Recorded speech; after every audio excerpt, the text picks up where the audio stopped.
السلام علیکم ورحمۃ اللہ وبرکاتہ۔ بسم اللہ الرحمن الرحیم۔ ناظرین کرام، انسان جب زندہ ہوتا ہے اسے کسی چیز کی ضرورت پیش آتی ہے تو وہ دوسرے سے بول کر مانگ لیتا ہے، لیکن جب انسان فوت ہو جاتا ہے، اگر فوت ہونے کے بعد اسے کسی چیز کی ضرورت پیش آتی ہے تو وہ دوسرے سے بول کر نہیں مانگ سکتا۔ لیکن یاد رکھیں ناظرین، اگر انسان فوت بھی ہو جائے اور اسے کسی چیز کی ضرورت ہو تو ہمیں اس کی ضرورت پوری کرنی چاہیے، لیکن سوال یہ ہے کہ وہ ہم سے کیسے مانگے گا اور ہم اسے کیسے عطا کریں گے۔ ناظرین کرام، یہی چیز ہے جو میں آپ کو آج سمجھانا چاہتا ہوں، لیکن آپ نے ویڈیو آخر تک دیکھیں گے تبھی آپ کو ساری بات کی سمجھ آئے گی۔ ناظرین کرام، آج میں جو مسئلہ آپ کے سامنے رکھنا چاہتا ہوں وہ ہے ایصال ثواب کا مسئلہ۔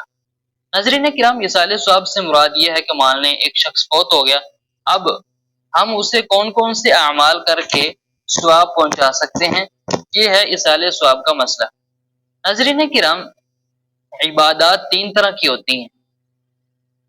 کچھ تو ہوتی ہیں قولی عبادات جو ہم اپنے زبان سے ادا کرتے ہیں جیسے قرآن پڑھنا، کچھ ہوتی ہیں بدنی عبادات جو ہم اپنے بدن سے ادا کرتے ہیں جیسے بیت اللہ کا طواف کرنا۔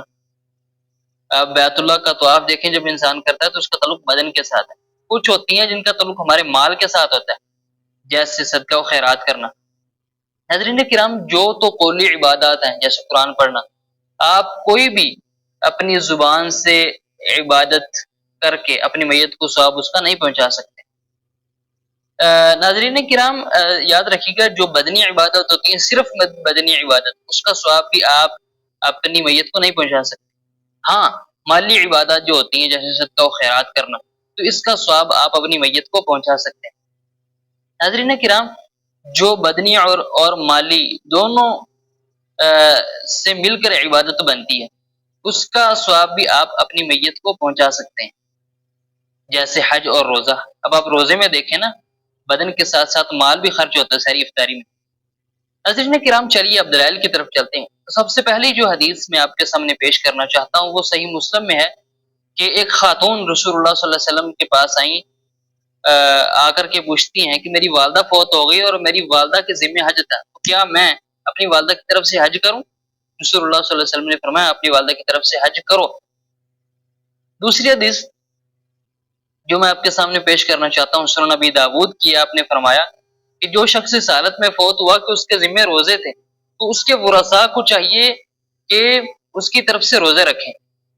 ناظرین کرام، اگلی جو حدیث پیش کرنا چاہتا ہوں وہ مسند احمد کی ہے کہ جناب ابن عباس رضی اللہ عنہ فرماتے ہیں جب سعد بن عبادہ رضی اللہ عنہ کی والدہ فوت ہوئی تو یہ رسول اللہ صلی اللہ علیہ وسلم کے پاس آئے، آ کر کے کہنے لگے کہ اے اللہ کے رسول، میری والدہ فوت ہو چکی ہے، اب میں اپنی والدہ کی طرف سے کوئی صدقہ و خیرات کروں تو کیا ان کو کوئی فائدہ ہوگا؟ رسول اللہ صلی اللہ علیہ وسلم نے کہا ہوگا۔ تو یہ کہنے لگے اے اللہ کے رسول، آپ گواہ ہو جائے گی، میرا ایک باغ ہے، میں اپنی والدہ کے نام پر اسے صدقہ کرتا ہوں، یعنی اللہ تبارک و تعالیٰ اسے اس کا ثواب جو ہے وہ پہنچا دے۔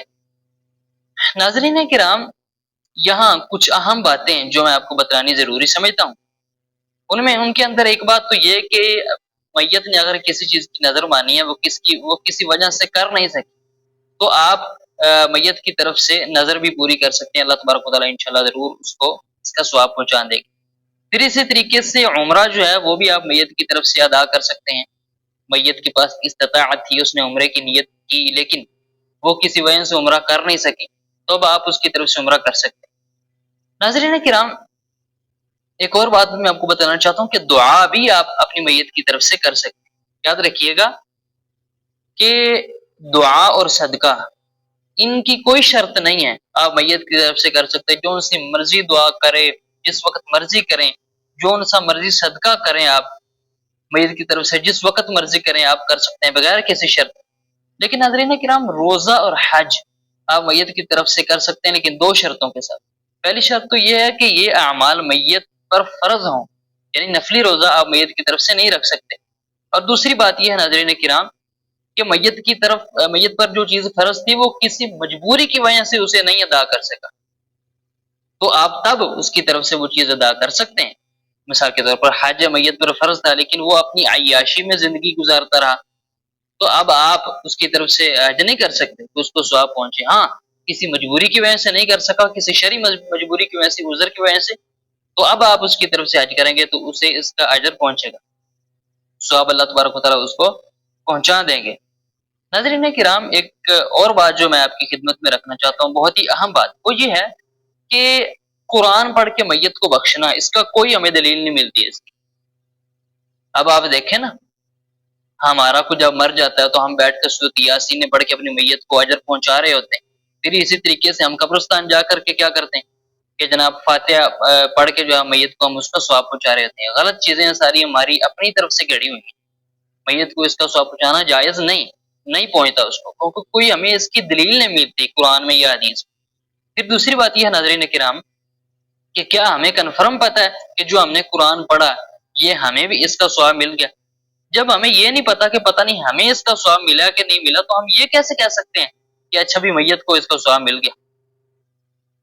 تو ناظرین کرام، دعا ہے کہ اللہ تعالیٰ ہمیں دین کی سمجھ عطا فرمائے۔ ناظرین، میں امید کرتا ہوں کہ ہماری یہ ویڈیو انشاءاللہ آپ کو پوری سمجھ آئی ہوگی اچھے طریقے سے۔ اگر ویڈیو اچھی لگی ہو تو آپ نے شیئر ضرور کرنا ہے ویڈیو کو دوسروں تک، اور اچھا سا کمنٹ بھی کرنا ہے، ویڈیو کو لائک بھی کر دینا ہے، چینل کو سبسکرائب نہیں کیا تو کر لیں، ساتھ میں موجود بیل آئیکن کو بھی دبا دیں تاکہ ہماری ہر نئی آنے والی ویڈیو آپ تک پر وقت پہنچتی رہے۔ چلیے ناظرین، اگلی ویڈیو میں دوبارہ ملاقات ہوتی ہے، تب تک کے لیے اللہ حافظ، السلام علیکم ورحمۃ اللہ وبرکاتہ۔